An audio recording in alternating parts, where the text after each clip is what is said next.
Hello दोस्तों, आज हम पढ़ाएंगे आपको dust of snow. Dust of snow Robert Frost की एक छोटी सुंदर कविता है। सबसे पहले हम कवर करते हैं समरी।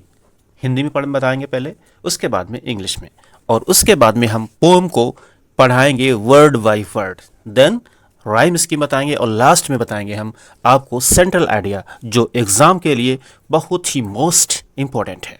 तो चलिए वीडियो को शुरू करते हैं। तो सबसे पहले हम समरी बताएंगे डस्ट ऑफ स्नो की। Dust of snow Robert Frost की एक ब्यूटीफुल शॉर्ट पोएम है, छोटी कविता है, जो ये बताती है कि एक साधारण क्षण, एक सिंपल एक्शन बहुत अधिक महत्वपूर्ण होता है, हो भी सकता है। हेमलॉक ट्री पर एक बैठा हुआ कौवा बर्फ के कण को हिलाकर कवि के ऊपर गिरा देता है। यह साधारण सी घटना कवि के मिजाज को बदल देती है। ये छोटी सी जो घटना है, छोटा सा एक्शन है, कवि के मूड को बदल देती है। जबकि समाज में क्या होता है, लोग हेमलॉक ट्री जो होता है उसको एक पॉइजनस ट्री होता है, एक जहरीला पेड़ होता है, उसको जो है अपशगुन मानते हैं, a symbol of bad luck मानते हैं। और क्रो जो होता है उसको भी जो है सिंबल ऑफ बैड लक मानते हैं उसको। तो इन सारी चीज़ों को जो समाज में लोग मानते हैं, उनके लिए एक मैसेज है। कवि का ये कहना है कि ऐसा कुछ नहीं होता है।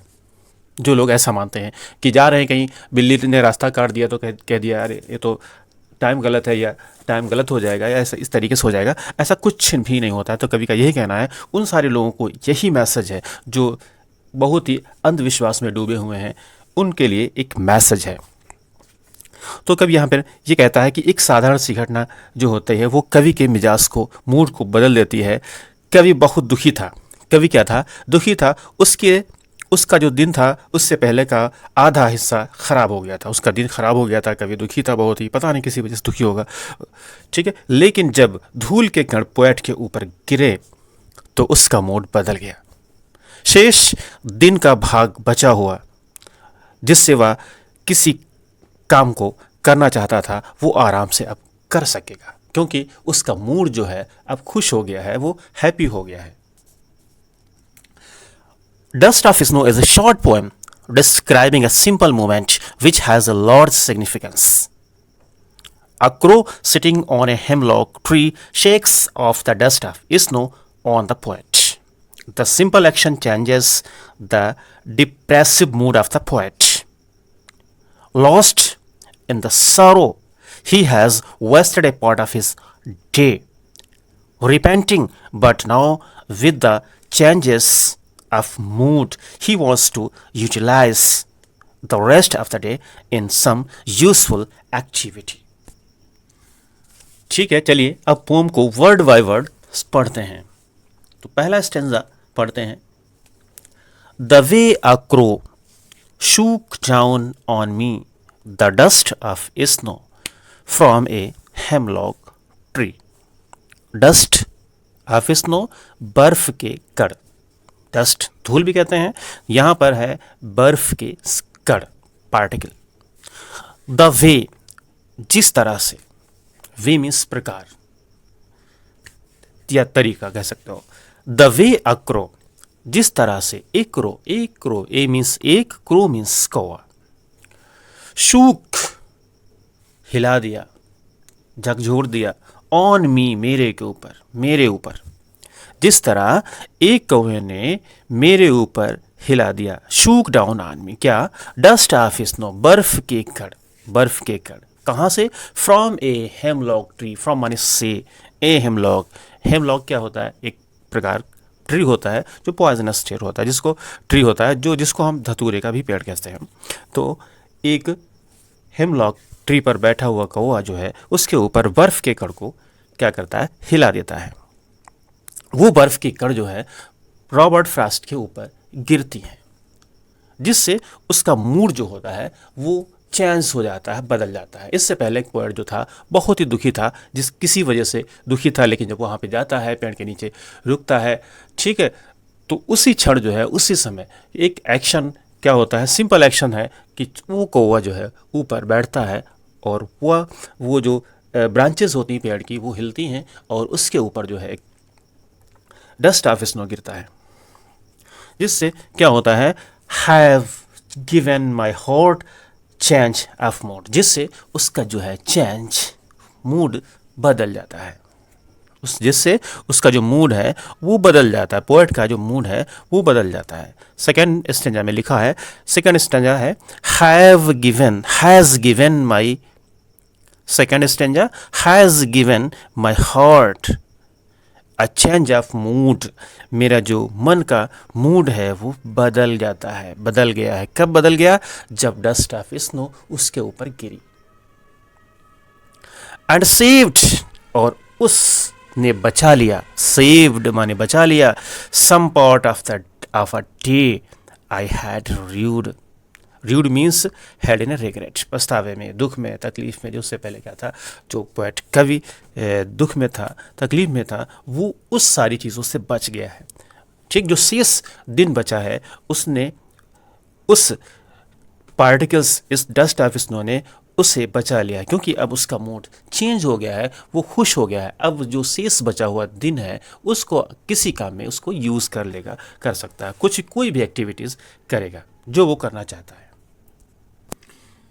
ठीक है, चलिए फिर से रिवाइज करते हैं पोएम को। The way a crow shook down on me the dust of snow from a hemlock tree, जिस तरह से एक कौवे ने बर्फ की धूल हेमलॉक ट्री से मेरे ऊपर गिरा दी। Have given my heart change of mood, और उसने मेरे मूड को बदल दिया। And saved some part of a day I had rued, बाकी दिन को बचा लिया, मतलब उस दिन कवि उदास था और उसका मूड बदल गया, अब वो कुछ भी आगे कोई काम कर सकता है। तो पोएम समझ में आ गई होगी। पोएम बहुत ही शॉर्ट, छोटी सी पोएम है। अब बात कर लेते हैं इसके राइम स्कीम। तो देखते हैं पहला स्टेंजा देखते हैं। देखिए सेम स्टेंजा है, राइम स्कीम सेम है।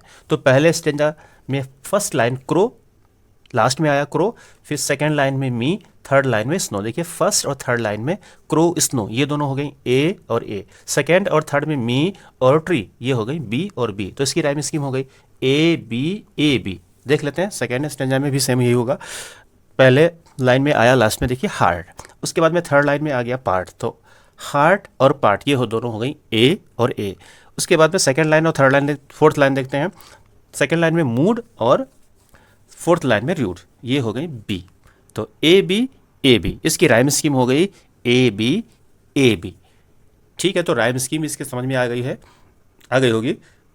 ठीक है, अब बात कर लेते हैं सेंट्रल आइडिया की। और सेंट्रल आइडिया बहुत ही मोस्ट है, हाई स्कूल एग्ज़ाम के लिए तो बहुत ही मोस्ट है, ज़रूर आती है एग्ज़ाम में, और इसको ज़रूर ही याद करना, और वो भी सिंपल वर्ड में हम बताने जा रहे हैं आपको। Write the central idea of the poem. Central idea of the poem, Dust of Snow. Dust of Snow is a beautiful short poem composed by Robert Frost. Dust of Snow is a beautiful short poem. Dust of Snow एक छोटी सुंदर कविता है, composed by Robert Frost, जो Robert Frost के द्वारा लिखी गई है। This poem expresses the significance of small things. यह पोम व्यक्त करती है, एक्सप्रेसेस मीन्स व्यक्त करती है, द सिग्निफिकेंस महत्व ऑफ स्मॉल थिंग्स, छोटी छोटी चीज़ों का महत्व को एक्सप्रेस व्यक्त करती है ये। दैट चेंजेस वंस मूड, जो किसी के मूड को बदल देती है। The poet has mentioned a crow, कवि ने जो है इस पोएम में एक क्रो का मेंशन किया है, वर्णन किया है, which is sitting on the hemlock tree, जो एक हेमलॉक के पेड़ पर बैठा हुआ है। The crow shakes of the snow dust from the hemlock tree, कौवा हेमलॉक के पेड़ से बर्फ की जो डस्ट है वो गिरा देता है पोएट के ऊपर। शेक्स ऑफ झड़क देता है, हिला देता है, जिससे क्या होता है, डस्ट ऑफ स्नो उसके ऊपर गिर जाती हैं, पोएट के ऊपर गिर जाती हैं। इससे क्या होता है, उसका मूड बदल जाता है, चेंज हो जाता है। The poet appreciate the beauty of the snowflakes which changed his mood.